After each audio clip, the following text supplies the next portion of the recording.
Okay, I think we're coming into this little town called 96. Might be wrong, but I think that's the name of the town.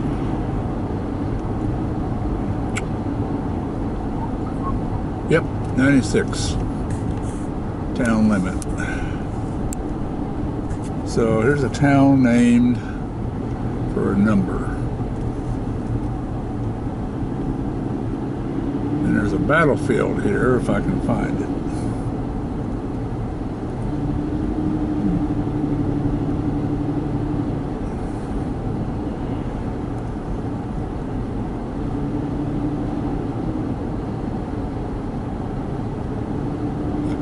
Mexican restaurant there too. Well, let's see, there should be a sign up here, I think, telling me where the battlefield's at.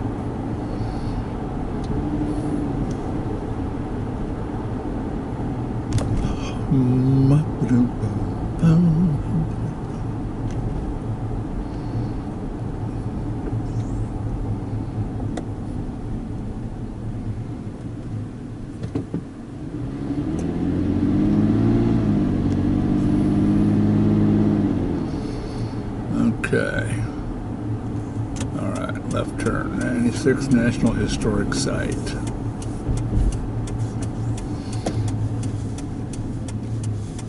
Nice little town. I'm gonna have to come back here and walk around or something.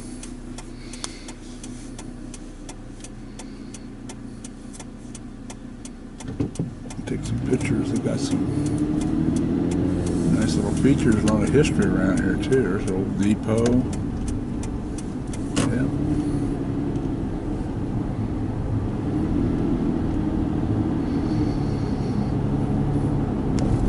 But first, we're going to find this historic site.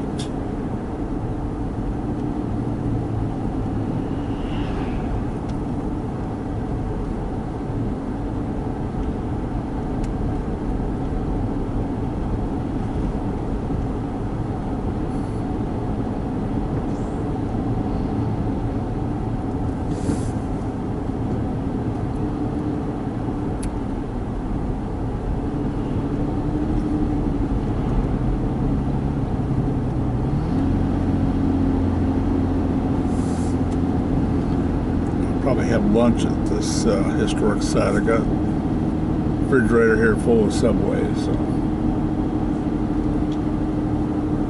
I'm all set for lunch. After the last couple of suppers I've had, and I have to live on the Subway for a couple of days at least to make up for it.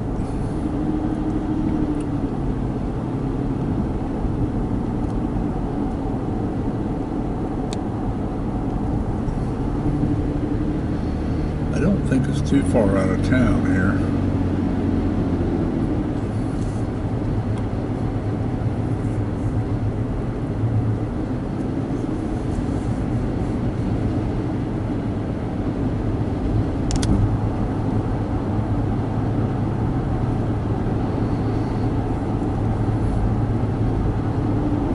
Oh, nice school. Nice big school. 96 Wildcats. That's the high school.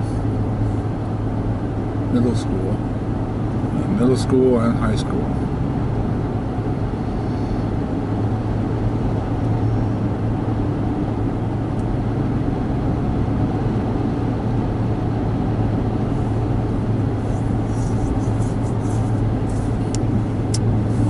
Alright, here's a sign, so I think we're getting close.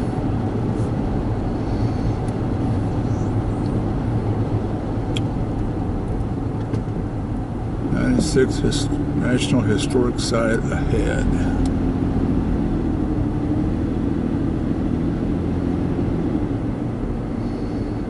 Looks like it might be on the left.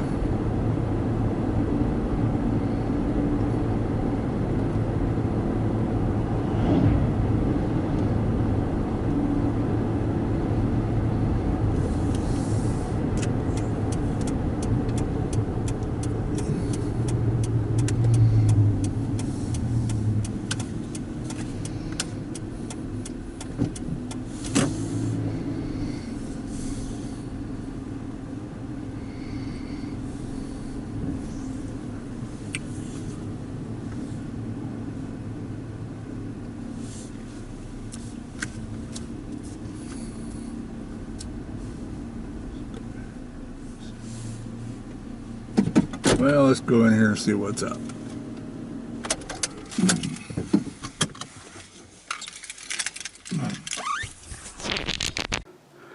Alright, so the Battle of 96 is what took place on this field in front of us. The British built a star fort, dug big trenches, put pointed sticks out, pointing out. They put sharp brush around the fort.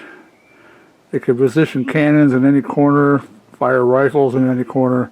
Considered it pretty safe. And then the town of 96 was over there. They had a trench going from the town to the fort.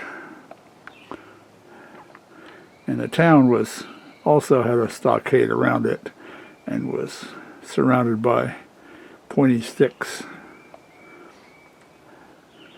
So the Patriot forces came in from this side, and they started digging their own trenches to lay siege to the fort. They cut off their water supply, dug trenches, and then fired from those positions.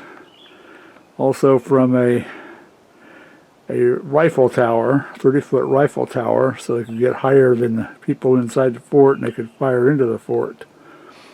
And there's an example of that rifle tower right there.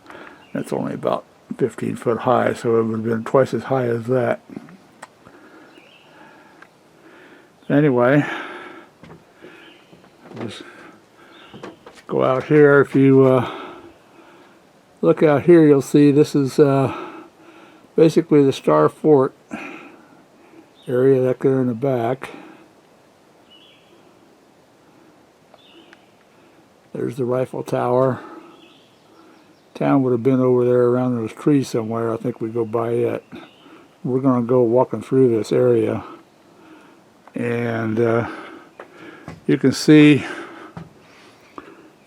some of the old trenching. I mean, it's all filled in now, of course, with grass and stuff, but the trenches are still there. And I'll take some photos. I won't shoot movies as we walk, but thought it'd just be a good time to just kind of narrate. There's a little thing down here, stand in the Revolutionary footprints.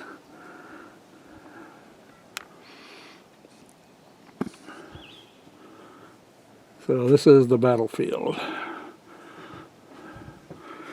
And I'll read this plaque over here as you look at the battlefield. General Greene entrusted Colonel Thaddeus Kosciuszko, who was a Polish engineer, with the task of creating siege works, system of trenches that would allow his men to approach and capture Fort Star, or the Star Fort. The Continental Army engineer, a 35-year-old native from Poland, received his military education in Warsaw and Paris. The Revolutionary War trench lines before you provide a picture of how Kosciuszko conducted the siege against Star Fort according to traditional rules of warfare in the 1700s. A series of parallel or earthen trenches were dug, providing cover for troops and allowing them to move artillery close to their target.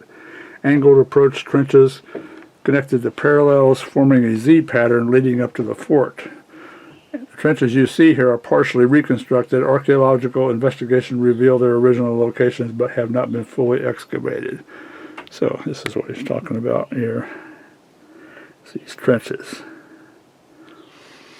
The Star Fort posed a formidable challenge to Greene's troops. The eight-pointed design allows soldiers inside to direct their gaze and guns in many angles over a wide area. Standing here in 1781, you would have noticed a wide ditch encircling the perimeter of the fort and glimpsed dirt walls thick enough, perhaps 10 to 15 feet wide, to stop musket and cannonballs.